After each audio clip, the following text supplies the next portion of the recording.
Good afternoon, all. My name's John Cupid. I'm the CTO of Cloud and Data Center Transformation for our Global Solution Expert team at Huawei. I come to you today with a lot of years of experience, both from a vendor perspective as well as a carrier perspective. Before joining Huawei, I was the Director of Cloud and Data Center Transformation for AT&T and worked a great deal on our Domain 2.0 project. So as I talk to you today, and given that I'm from Texas and I talk so slow, we're really going to focus today on B2B services for the enterprise, okay, in the time allotted today. Why is B2B a very critical service consideration for the enterprise? First and foremost, it allows enterprise to change their IT infrastructure from that of a cost center to that of a value-generating platform. It allows the enterprise to begin to migrate more to a DevOps environment as opposed to using a traditional waterfalls development environment in terms of creating applications to drive new revenue-producing services. It also allows an enterprise to leverage the expertise of their provider to be able to very quickly provide new support for new technologies, should they be big data, IoT, smart machines, or software-defined services.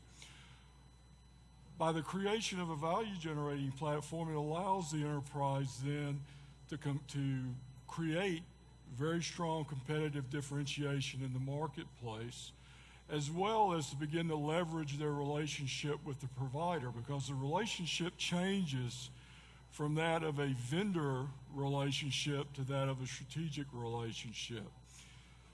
These platforms normally assist the enterprise in providing enhanced business continuity and disaster recovery services, and more importantly, over time, and notice the words over time, they help lower OpEx and CapEx for the enterprise. There's a whole bunch of facts, I think, that are present in the marketplace that help justify my assertion to you of why B2B cloud services. To me, the most important fact is the fact that most enterprises today are already using 4 to 5 cloud providers in their operations. How many of you use Salesforce.com? How many of you are supporting Office 365 to the desktop? How many of you are utilizing BMI for configurations, okay? It's not very difficult to be able to, to go through the IT operations of an enterprise and see that they're already using multiple cloud providers. Why that's important is it indicates that from a market standpoint, enterprises are no longer depending on a single provider. They are going out and they're trying to find the best provider given the business process that is being driven, okay? And that, I think, is very key. And if you look at the growth, and we worked with Ovum to create a market analysis of Latin America. And if you look at the cloud expenditure forecast by company size, as well as the forecast based on service line as to business process as a service, software as a service, et cetera, you see significantly great growth, particularly in the large enterprise and in the mid-sized enterprise. But more importantly, where you really notice a lot of growth is in that software as a service or managed software as a service line. So when we look at the market trends, when we look at the technical trends, they're driving enterprises toward the development of a very agile next generation infrastructure for the enterprise. And essentially what the hallmarks of that infrastructure is an infrastructure which seemingly transparently integrates existing infrastructure with dynamic resources which can be available on a hybrid cloud basis, either from public cloud providers or in some cases from managed hosted private cloud providers, to create a very flexible pool of compute resources which can be managed from a single window pane. Okay? So one thing that we saw in the marketplace, since we primarily focus on carriers, is that most carriers were building cloud services without executing a very important step in that evolution. And that step was they weren't actually going out to their enterprise customers and asking them, how do you consume cloud services? Many of them built cloud infrastructures on the basis of, if we build it, they will come. That is not true. A carrier must build B2B cloud services to provide those services in the way that their customers want to consume those services. So, what's the key driver, or where's the money? As they say, where's the money shot? Show me the money. Where the money is in this transition, particularly for the enterprise, is that when you look at the IT investments that most enterprises are making today, they're not actually directly adding value to the business, okay? Because you have to realize when you start deploying virtualized resources and software-defined services, the true value of the enterprise is shifting from infrastructure to software and services, okay? So today, enterprises are spending an inordinate amount of money just in maintaining their infrastructures and certainly in driving the operations and maintenance of those infrastructures. It leaves very little revenue left to be able to invest in the development of new services or new applications that would drive new revenue-producing services.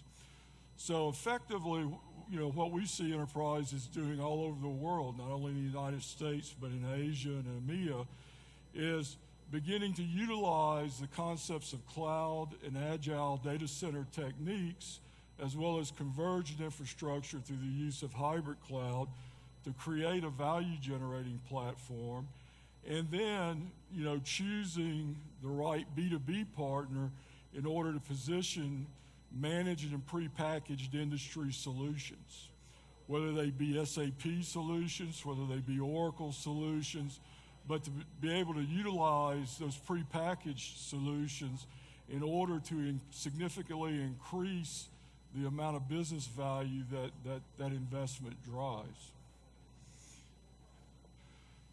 The potential for this approach is fairly significant because you have value add on three different levels.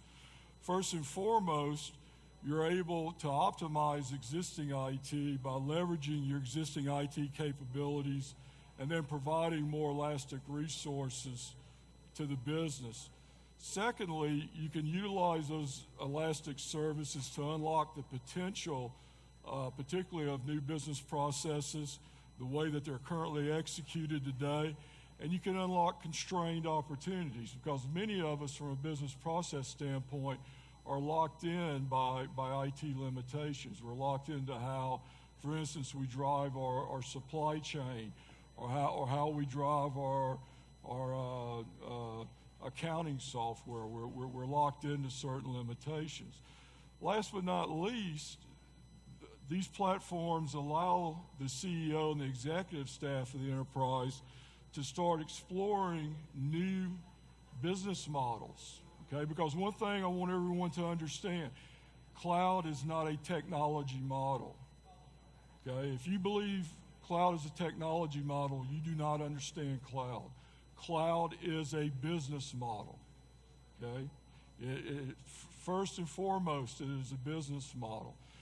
And what it does is it allows you to create new business models, more effective business models, where you're not constrained by the traditional non-cloud model. Now, when I say new business model, what do I mean?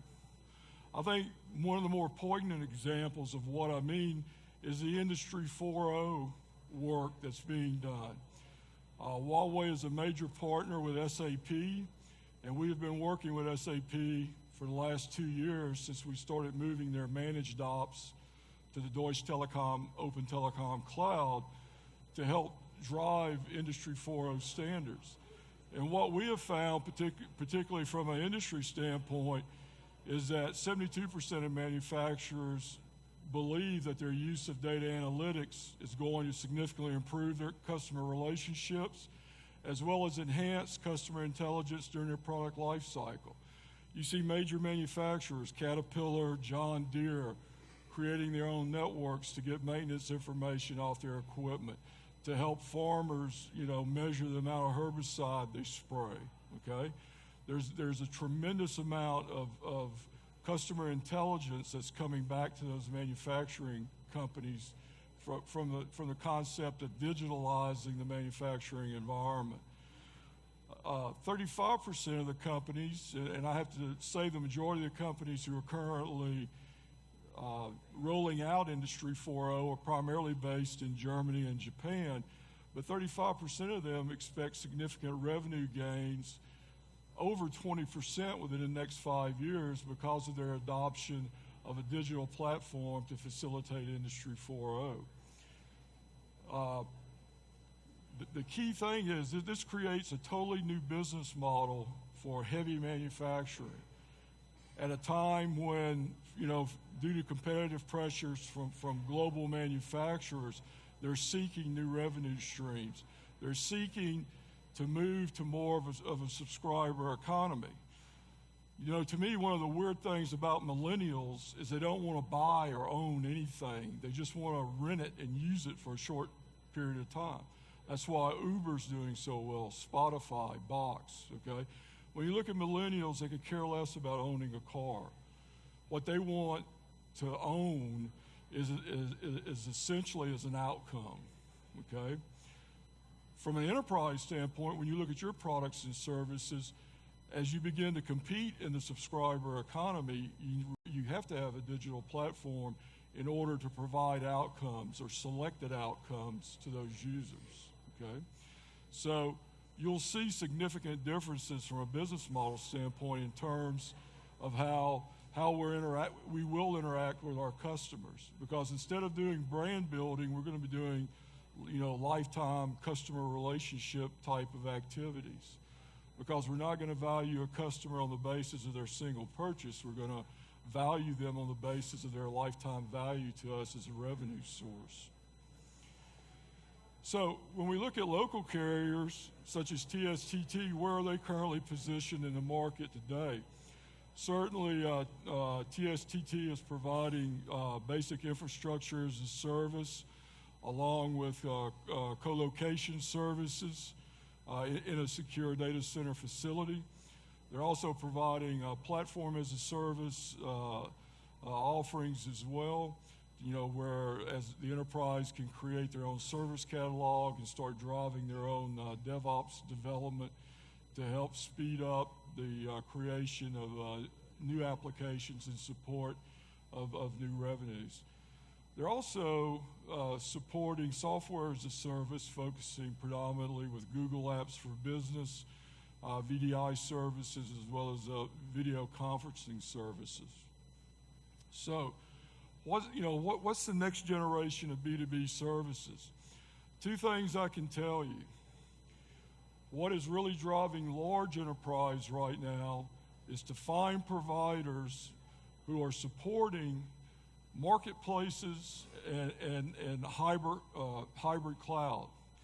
They want a provider who can provide them with a single management portal, single sign-on, such that the enterprise can go to that panel and can literally move workloads and move resources from that provider's cloud infrastructure to Amazon, to Azure, to whoever, okay? So this hybrid cloud capability is becoming very critical, particularly to the large enterprise environment.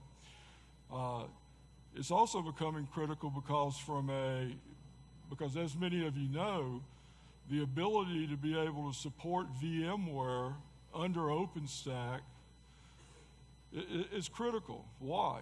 Most enterprises do not want to pay for the recertification of their workloads to move to OpenStack, okay? So what they want is a situation where, yeah, they can move to an OpenStack provider, But that OpenStack provider has the capability to maintain a VMware resource pool under OpenStack, okay? That is supported today, okay? I've got, 7 or 8 carriers where I support VMware resource pools under OpenStack, okay? More importantly, Amazon and VMware just signed a major strategic agreement about 3 months ago. VMware will be offering VMware resource pools under the standard OpenStack Cloud OS.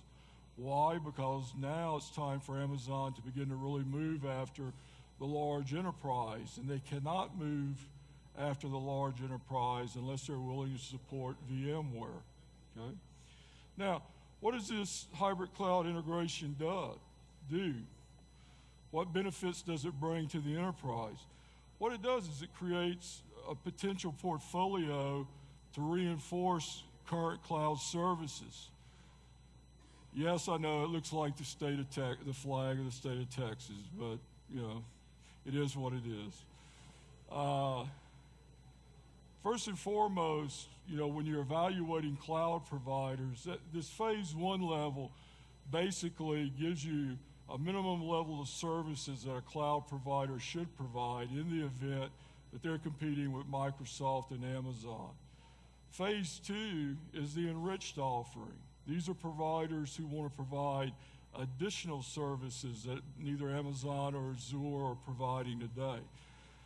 The phase 3 line, and I think this is the most critical line for enterprises, is the evolved product portfolio. And this is typically where the provider is beginning to provide industry-specific solutions.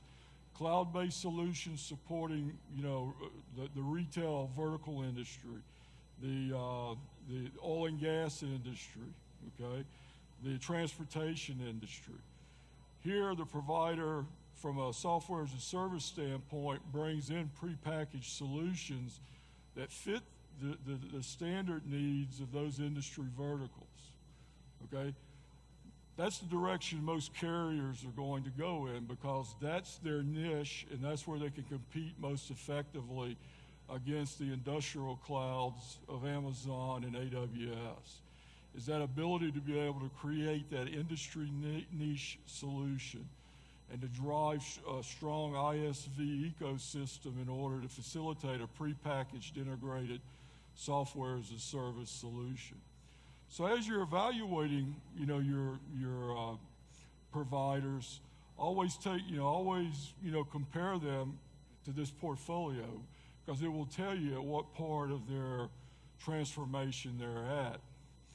So when we look at hybrid cloud capabilities, particularly in phase 1, we're looking to be able to support from a unified portal connectivity to both AWS and Microsoft Azure, as well as what we refer to as a VMware hybrid, either using VMware's VIO interface or by using APIs or an APS that's directly integrated into OpenStack. But these are the type of services that you have to start thinking about deploying in order to change your current infrastructure to that of a value-generating platform. So, in conclusion, okay, I think without a doubt all of you will agree with me is that B2B cloud services are beginning to drive some really revolutionary new business models for enterprises. When we look at Cloud 4.0, when we look at the use of IoT, when we begin to see the replacement of PLCs in manufacturing and process environments with IoT sensors, all of these movements indicate tremendous changes ahead in terms of the business models that enterprises will engage in, particularly as enterprises come under pressure to begin to more effectively compete in the subscriber economy. Now, this evolution that we've talked about very briefly today helps evolve your infrastructure from that of a cost center to that of a value-generating platform, okay? And that VGP creates significant competitive difference for your business moving forward. It is going to be the standard that all of your IT infrastructure is going to be judged by in the near future. And when I say near future, I'm saying 18 to 24 months. Because I am convinced, when I look at the growth of the subscriber economy in the U.S. alone right now is a $400 billion a year business. It's grown by over 2,000% from 2000. So and then when I go to Germany and I go to France and talk to consumers, it's very clear to me that the subscriber economy is real and that it is going to continue to grow, and that in order for us to effectively reach that market, we're going to have to change business processes and adopt more digital processes to be able to capture market share within that economy. As such, it's really, really critical for you to find a provider who can evolve their B2B services to fit your specific business needs. Let me say one other thing. This is not a one-size-fits-all model.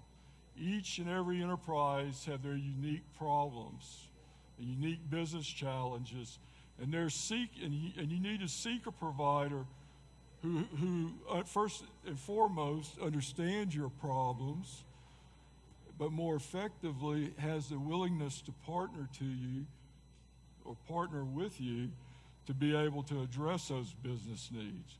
One thing that I can tell you in the years of dealing with TSTT here, I'm not necessarily saying that TSTT would have or has what you need today, but they've certainly proven themselves to be a strategic partner for enterprises here to very quickly adopt their services to your specific needs. So with that, I'd like to really thank you for your attention today. I'd also like to apologize for those who thought they were coming for smart cities, for a smart city discussion, although I firmly believe that the B2B discussion we have is more germane and more important to your future, given that many of you are supporting enterprise customers today. So with that, let me open the floor up for any questions that you may have.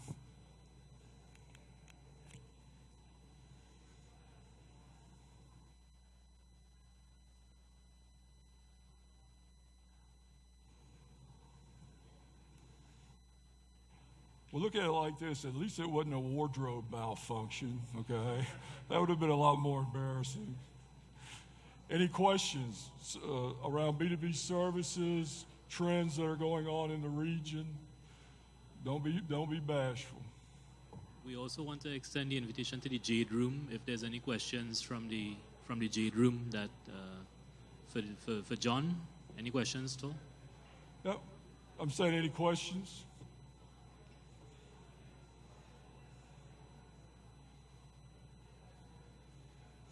With that, thank you very much. I'll be here for the rest of the afternoon, so if you have a question, feel free to come by and ask. But thank you very much.